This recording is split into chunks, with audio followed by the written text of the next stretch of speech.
Good morning everyone, সবাই কেমন আছো? আশা করি ভালো আছো। আমিও ভালো আছি। পুতুল দে ব্লগে নতুন একটা ভিডিওতে তোমাদের অনেক অনেক স্বাগতম। আজকে হচ্ছে জামাই ষষ্ঠী। আজকে একটা স্পেশাল ডে জামাইদের জন্য, মেয়েদের জন্য। কিন্তু আমি হচ্ছি এবছরে এক অভাগা মেয়ে, যে বাপের বাড়ি যেতে পারলাম না। কারণ আমার 17 বছরে এই প্রথম, সম্ভবত প্রথমই আমি যেতে পারলাম না। ওই জন্য প্রচণ্ড মন খারাপ। কি বলবো তোমাদেরকে। আ না যাওয়ার কারণটা হচ্ছে কালকে আমার ছেলের এক্সাম আছে। তো এবার দেখো, যতই হোক আমি তো এখন মা হয়ে গেছি। তো মায়ের ক্ষেত্রে ছেলের ভালো মন্দটা মনে হয় ১ম প্রাধান্য দেওয়া উচিত। তাই আমি যেতে পারলাম না। আর যেহেতু পরীক্ষা আছে ওইজন্য ১০ দিন আগেও ঘুরে এসেছি।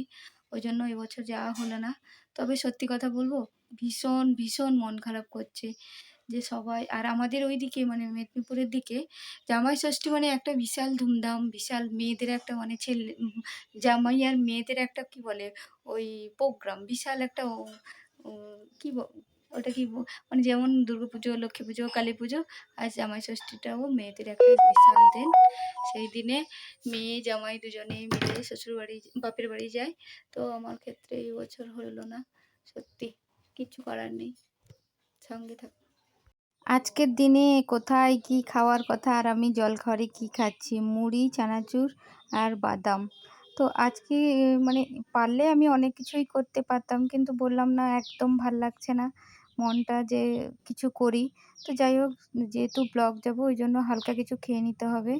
তারপরে ভাবলাম যে রান্না করে তো যেতে হবে, দুপুরবেলা আসবো কখন। তো ফ্রিজে অল্প চিকেন ছিল ছেলের জন্য, আমার জন্য। আর বাবু যেহেতু রাত্রিবেলা আসে, তো ছেলে আমার দুপুরের চিকেনটা বার করে করলাম, যাতে মনটা একটু মানে নিজেকে সান্ত্বনা দেওয়ার জন্য। তারপরে এখন একটু ব্লগ যাব বলে বেরিয়েছি। এই দেখো রেডি হয়ে নিয়েছি। আজকে একটা পিঙ্ক কালারের ড্রেস পরেছি, অনেক পুরোনো ড্রেস। মনটা একদম ভালো লাগছে না, শুধু কাজের মধ্যে ব্যস্ত রাখছি নিজেকে যাতে মনটা ভালো হয়ে যায়। তো সঙ্গে থাক।